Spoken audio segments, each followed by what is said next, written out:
তীব্র খাদ্য সংকটে ভুগছে মিয়ানমারের জনগোষ্ঠীর 1/4। তবে সে তথ্য গোপন রেখেছে মিয়ানমারের জান্তা। জরিপের অনুমতি দেওয়া হয়নি বিদেশি গবেষকদের, এমনকি ত্রাণ তৎপরতাও বাধা দেয় সামরিক প্রশাসন। স্থানীয় কর্মীদের গ্রেফতারের শঙ্কায় মিয়ানমার পরিস্থিতি নিয়ে মাসিক বা বার্ষিক প্রতিবেদন প্রকাশ করে না আন্তর্জাতিক সংস্থাগুলো। সংবাদ সংস্থা রয়টার্সের অনুসন্ধানী প্রতিবেদনে উঠে এসেছে এসব নানা তথ্য। সবার ভরসা মা, আর মায়ের ভরসা এসিআই অ্যারোসল। 50 বছরেরও বেশি সময় ধরে পরিবারের সুরক্ষায়। ACI Aerosol। একসময় এশিয়ার রাইস বোল হিসেবে পরিচিত ছিল মিয়ানমার, আর এখন বিশ্বের সবচেয়ে খাদ্য সংকটে থাকা দেশগুলোর মধ্যে অন্যতম। গত বছর খাদ্যপণ্যের দাম বেড়েছে গড়ে 154%, চালের দাম 10 গুণ হয়েছে। গাছের কলা জংলি পাতার উপর নির্ভর করতে হয়, এমনও হয়েছে টানা 10-12 দিন কোনো খাবার জোটেনি। পাশের বাড়ির 2টি শিশুকে ডায়রিয়ায় চোখের সামনে মারা যেতে দেখলাম। প্রয়োজনীয় খাবার জোগাড় করতে পারতাম না। এনজিও থেকে যেটুকু দিত পর্যাপ্ত ছিল না। বাবা হয়ে সন্তানের মুখে খাবার দিতে পারিনি। ভেতরে ভেতরে নিঃশেষ হয়ে গেছিলাম, তাই বাড়ি ছেড়ে এসেছি।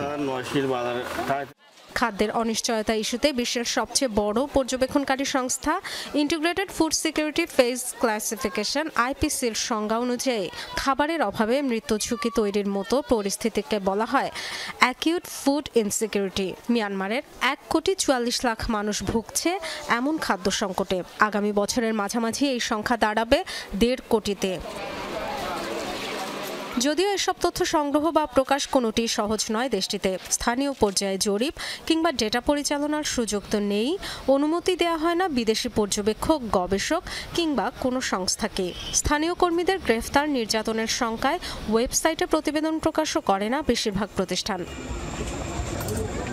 এই ইস্যুতে রয়টার্স অনুসন্ধানী প্রতিবেদন তৈরির সময় সংশ্লিষ্টদের সাথে যোগাযোগ করলে সামরিক সরকারের রোষানলে পড়ার ভয়ে বেশিরভাগই অন দ্য রেকর্ড কথা বলতে রাজি হয়নি। রয়টার্স বলছে, গত বছরও খাদ্য নিরাপত্তা নিয়ে গবেষণা করে এমন বেশ কয়েকজনকে আটক করেছে জান্তা। জেল জরিমানার ঝুঁকি থাকবে এমন শর্তে রেজিস্ট্রেশন করতে হয় বেসরকারি উন্নয়ন সংস্থাগুলোকে। 35 লাখ মানুষ বাস্তুচ্যুত, চাষাবাদ হয় না, তাই তীব্র হয়েছে খাদ্য সংকট। ত্রাণকর্মীদের কাজে বাধায় সংকট আরও বেড়েছে। ডায়রিয়া সহ প্রতিরোধযোগ্য বিভিন্ন রোগে মৃত্যুহার বেড়েছে। রাখাইন সহ বিদ্রোহী অধ্যুষিত এলাকাগুলোয় চাল সহ অন্যান্য খাবার, এমনকি ওষুধ সরবরাহে বাধা দেয় সামরিক সরকার, রয়েছে এমন অভিযোগ। গত বছর রাখাইনের WFPর খাদ্য গুদামে আগুনের ঘটনায় পাল্টাপাল্টি দোষারোপ করে জান্তা ও বিদ্রোহীরা। Dorothy Tasrin, Jamuna news.